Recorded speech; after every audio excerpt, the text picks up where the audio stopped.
පෙන්වලා දුන්න ලිංගිකාචාර ධර්මය තමයි පංචශීලයේ තුල දැක්වෙන මේ කාමේසු මිච්ඡාචාරා කියන සිල්පදය. මෙතනදී දැන් බොහෝ අය අදහස් කරන්නේ බුදුහාමුදුරුවෝ මිනිස්සුන්ට ලිංගිකව හැසිරෙන්න එපා කිව්වා කියලා. ලිංගිකව හැසිරෙන්න එපා කිව්වේ නෑ. ඒ ලිංගික සුවය, කම් සුවය එහෙම නැත්තම් ඒක අත්විඳින්න බුදුහාමුදුරුවෝ ගිහියන්ට එපා කියලා කිව්වේ නෑ කොහෙවත්. ඒක ගිහියාගේ අවශ්‍යතාවයක්. ප්‍රජනන අවශ්‍යතාවයේ පමණක් නෙමෙයි. කායික ලෞකික සැපය පිණිස අත්‍යවශ්‍ය කාරණයක් විදිහට බුදුහාමුදුරුවෝ පෙන්වලා දීලා තියෙනවා. මේ ගිහි ජීවිතය සම්බන්ධයෙන් බුදුහාමුදුරුවෝ දේශනා කරන තැන්වලදී.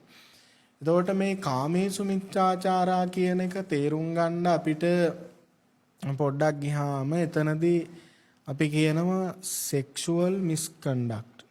ඒ කියන්නේ කාමය මේ වගේදී ලිංගිකත්වයේ තුල ලිංගික සුවය තුල වැරදි විදිහට හැසිරෙන එක.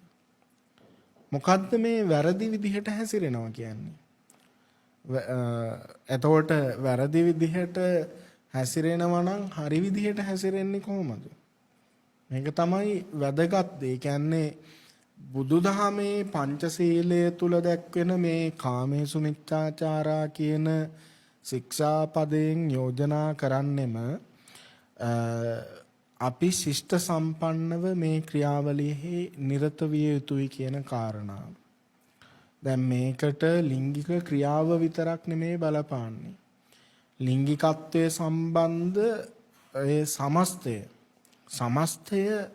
දැන් අපි ස්ත්‍රී දූෂණය කියලා කතා කරනවා. ළමා අපයෝජන කියලා කතා කරනවා.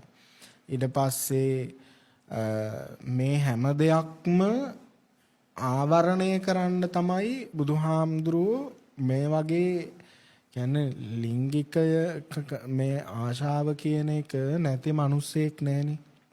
මේ ලෝකේ හැම මිනිස්සෙකුටම අර කියන්නේ ආහාර නිද්‍රා බය මෛතුනංච කියලා කියන්නේ. ආහාරය, නිද්‍රාව, බිය සහ මෛතුනය. මෛතුනය කියන්නේ ලිංගික සේවනය කියන්නේ මිනිස්සු අවශ්‍යතාව කියලා හඳුනගන්න. ඒකට ඒක අපිට බැහැර කරන්න බෑ. කාටවත් ආගමකින් දාලා නවත්තන්න බෑ. උඹලා මේක කරන්න නැතුව ඉන්න කියලා. මෙතනදී කරන්නේ සදාචාරාත්මකව ඒකේ යෙදෙන්න මිනිස්සුන්ට යෝජනාවන් කිහිපයක් ඉදිරිපත් කරනවා. මේ යෝජනාව තමයි කාමේසු මිච්ඡාචාරා පදයේ තුල අන්තර්ගත වෙන්නේ.